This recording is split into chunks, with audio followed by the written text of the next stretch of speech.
O texto diz que eles estavam no terceiro andar, no cenáculo, no lugar mais alto, e havia lamparinas, luzes, para que pudessem assistir o culto.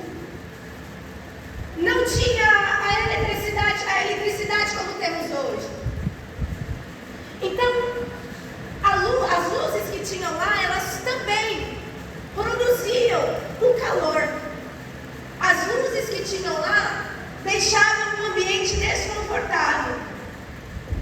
O número de pessoas que lá estavam também era muito expressivo. Então não tinha conforto, não tinha luxo, não era uma missão luxuosa, mas tinha palavra para ser liberada e coração disposto a receber.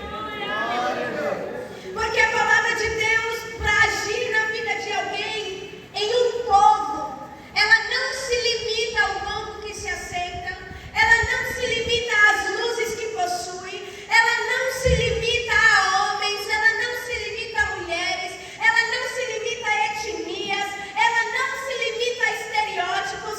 Quando o Senhor olha para alguém que é sedento pela palavra, Ele vai preparar apóstolo Paulo, Ele vai preparar João Batista, Ele vai preparar barco para pregar, Ele vai preparar cenáculo para pregar.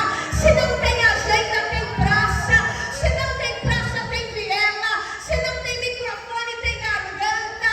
Não há motivos para não pregar o Evangelho. E isso me faz pensar também que vivemos em um tempo onde muitos empecilhos são colocados. Quando eu tiver um carro, eu vou. Quando eu me casar, eu faço.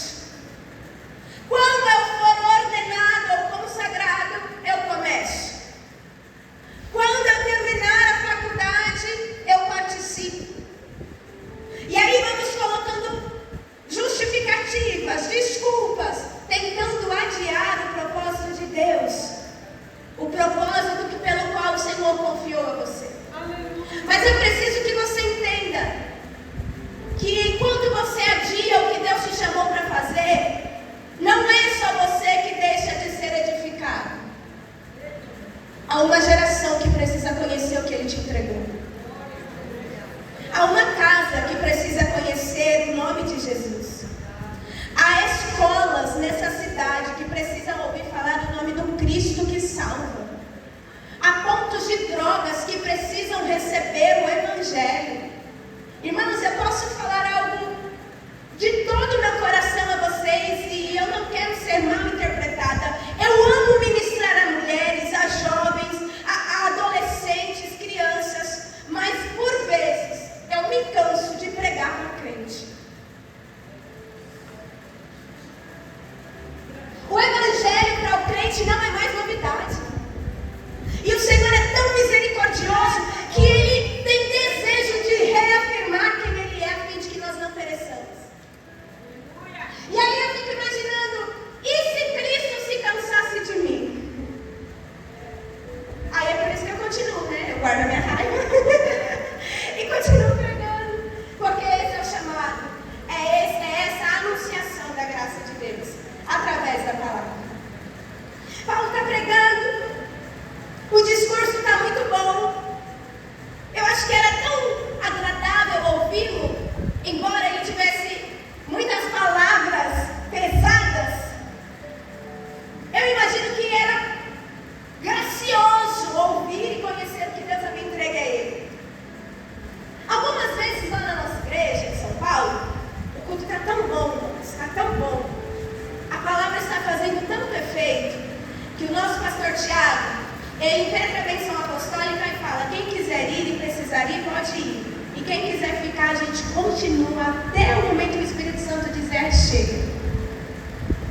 Até o Espírito Santo disser chega. E as minhas irmãs aqui que congregam comigo, elas são testemunhas disso. Gente, são cultos especiais, espirituais, onde o Senhor nos trata, nos renova,